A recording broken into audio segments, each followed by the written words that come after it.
زما د فیسبوک کوم ارننګ چې دی هغه راغلی دی صرف د یو اکاونټ ارننګ چې دی هغه زه تاسو ته شو کوم. په دغه اکاونټ باندې ما صرف فوټوان اپلوډ کړي دي او دې باندې ما تقریبا 15 یا 20 ورځې کار کړي، پوره میاشت دې باندې ما هم کار نه دی کړی. نو ډېر کسان وایي چې موږ سره کنټینټ نشته، موږ ویډیو نشو جوړولی.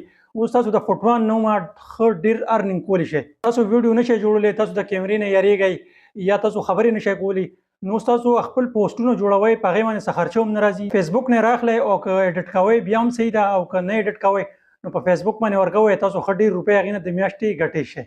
دغه ارننګ تاسو ته زه ولې شو کوم، دې کې څه داسې خاص خبره نشته. دغه ارننګ تاسو ته زه ځکه شو کوم چې تاسو هم دې نه فایده واخلئ او تاسو هم په فیسبوک باندې کار شروع کړئ. ډېر کسان به تاسو کتلي وي هغه صرف په فیسبوک باندې، په ټیک ټاک باندې یا په یوټیوب باندې صرف سکرولینګ کوي او دې آنلاین پلیټفارم نه څه قسم فایده چې ده هغه نه اخلي. نننۍ ویډیو کې به تاسو ته زه ښیم چې دغه ارننګ به تاسو څنګه کوئ. دغه د فیسبوک نه به تاسو فوټوان یا پوسټونه چې دي هغه به راخلئ او خپل په آی ډي باندې به تاسو ورکوئ، نو هغې نه تاسو ډېر زیات ارننګ کولی شئ. څه قسم د ایډیټنګ ضرورت پکې هم نشته او ډېر زیات په اسانه باندې دا کېږي. تاسو سره خپل پوسټونه نه وي، د نورو خلکو پوسټونه راخلئ او خپل په آی ډي باندې ورکوئ، نو تاسو هغې نه ښه ډېر زیات ارننګ کولی شئ. اوس چې کوم اکاونټ تاسو ته زه شو کوم دې کې ما صرف فوټوان ورکړي دي او دغه د فوټوان نه ما د میاشتې څومره روپۍ ګټلي دي دا به تاسو ته زه مکمل ښیم. ډېر کسان چې دي هغوی خپل ټایمینګ ویسټ کوي او فیسبوک نه ارننګ نه کوي، نو دغه د فوټوان نه تاسو ډېر زیات ارننګ کولی شئ. اوس زه د موبایل سکرین ته تاسو ته به زه ښیم چې دغه د میاشتې ما څومره ارننګ کړی دی. ملګرو اوس موږ راغلو خپل د موبایل سکرین ته، خپل کوم فیسبوک چې دی دا به اوپن کړو. فیسبوک چې کله موږ اوپن کړو نو دې به 3 ډاټ باندې به کلیک کړو، دلته به راشو ډیشبورډ ته.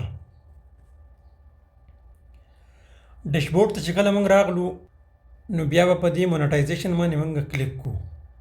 مونټایزیشن باندې چې کله موږ کلیک کړو نو دا تاسو ته به راښکاري ستمبر 1 2025 نه جنوري 31 2026 پورې $153 دي. دې باندې به زه کلیک کوم. دې باندې چې کله ما کلیک کړو نو دا تاسو ته ښکاري اول دا پروف وګورئ، کنټینټ مونټایزیشن 185.99 او دا چې دی دا اکاونټ ته رسیدل دي. صحیح ده، ویو پی اوټ هسټري دې باندې به کلیک کړئ نو دا تاسو ته ښکاري دا پرون چې دی دا پیډ شوي دي. نو دا تاسو وګورئ دا پرون چې دی دا پیډ شوي دي $150. ټیک ده، اوس په دې کنټینټ مونټایزیشن باندې موږ کلیک کوو.